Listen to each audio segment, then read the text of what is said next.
Scientists tell us that the world is warming, and although there's much uncertainty regarding the extent of the warming and its consequences, there is broad agreement that a warmer climate will affect weather, sea levels, ecosystems and agriculture. Clearly there's a lot of uncertainty about the future, and I suppose the uncertainties come from different things. It's uncertain what the future concentrations of greenhouse gases will be, and then it's uncertain how the Earth, if you like, as a system will respond to that warming.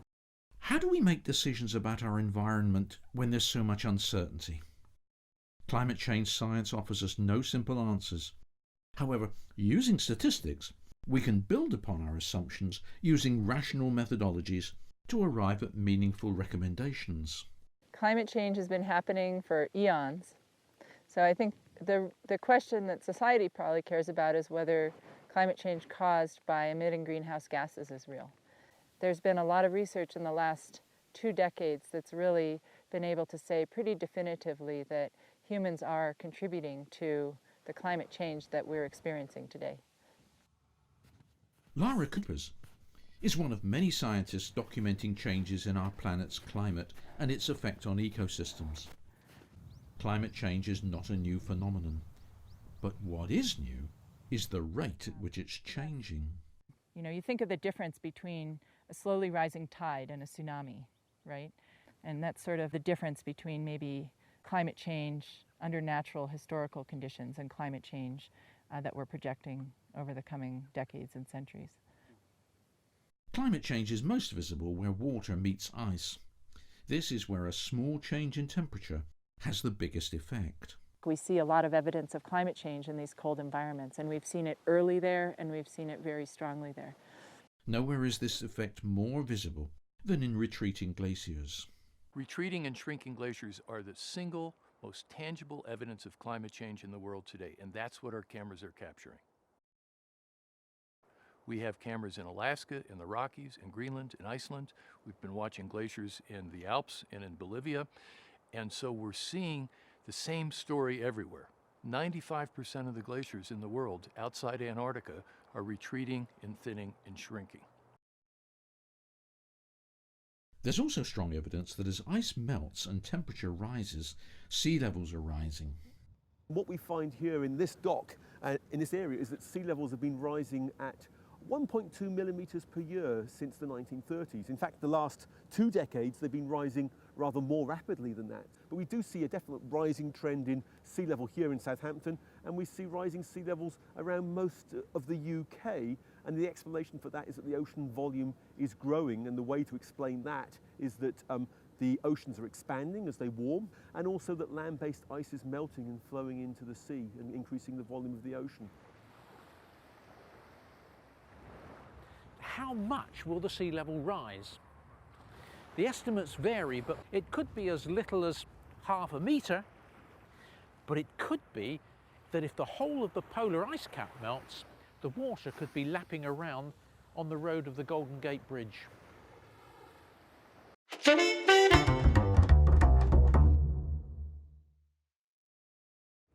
Nowhere do you see the effects of rising sea levels more clearly than here in Venice. The government is spending £7 billion trying to do something about it. And it may not be enough, but at least it'll help. But sometimes governments or individuals can take actions to try to deal with a problem and actually make it worse because there are consequences that they don't foresee. This is known as the law of unintended consequence. Nowhere is this law more commonly seen than in attempts to deal with climate change. If there are things governments can't or won't do, then maybe an army of individuals all doing their bit will help. Well, it depends on what the bit is.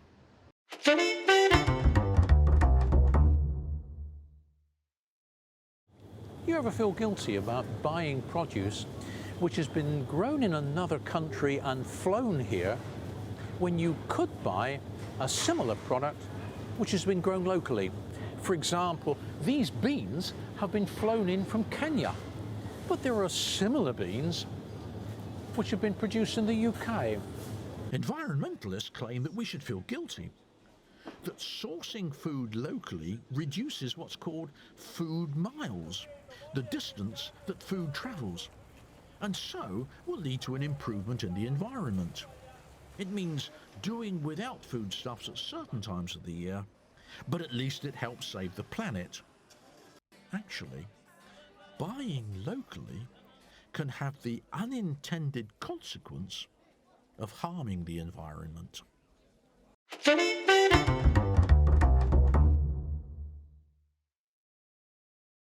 Kenyan beans are produced in a more environmentally friendly way. They use cow dung and they use lots of labour. In the UK, they use diesel-based tractors, far more capital equipment.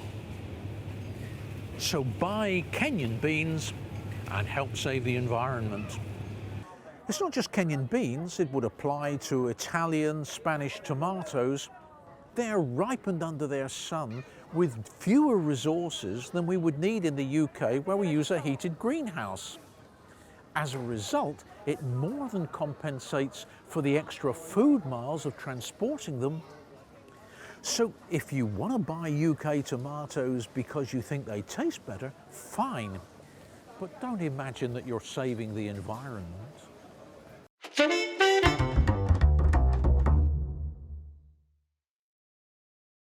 But at least buying stuff from local farmers' markets has to be better than using supermarkets, right?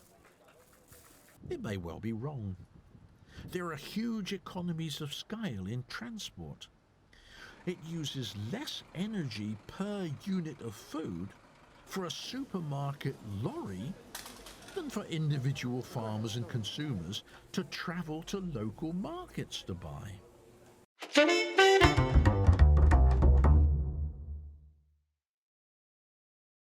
But in any individual instance, how can you know which food purchase is best for society? Local or imported? Prices tell you. We need to be concerned about all our resources, including the environment. Why is the price of an ice cream so much less than the price of a BMW? Because the price reflects the amount of resources used up in production. There are not many resources that go into the production of an ice cream, so it's fairly cheap. Lots of resources go into the production of a BMW, so it's much more expensive. The price reflects the amount of resources used up in a market system. So we need a price system that truly reflects resource usage. Then we know which products use the least resources, because those are the products which are cheap. And that's why Spanish or Italian tomatoes can be cheaper in the UK than UK ones. They use fewer resources in their production. So save on the environment and buy the cheaper products.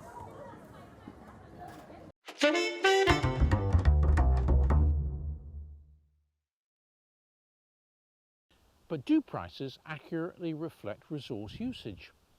Clearly there are occasions when that's not so. For example, you can go walking here in the Lake District and you don't pay for the damage you do to the footpaths, you can walk free. Airlines damage the environment and don't get charged for it. And that leads us to two important things. And the first one is this: there is now a strong case for taxes on people who degrade the environment, so that we restore the identity between prices and resource usage. And secondly, if we do that, we really will have a very good idea whether we're better off buying local beans or importing those Kenyan beans.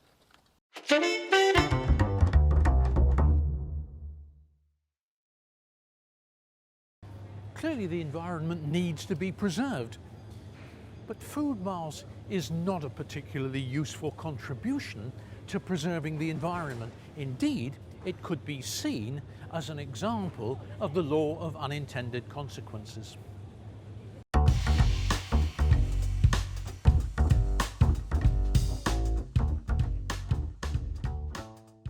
Over time, society gets better off, and so better able to afford the costs of environmental protection. So now is not the time to focus on saving the environment. What do you think of that argument? It isn't commercial firms' job to save the environment. Their job is to maximise profits for the shareholders. Do you agree?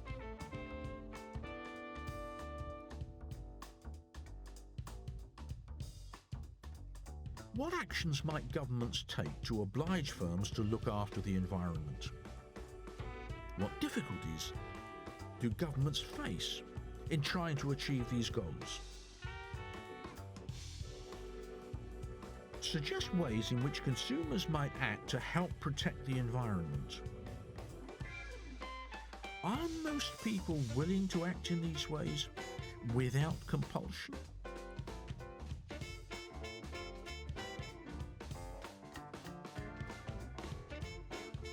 How convinced are you that supermarkets help rather than harm the environment?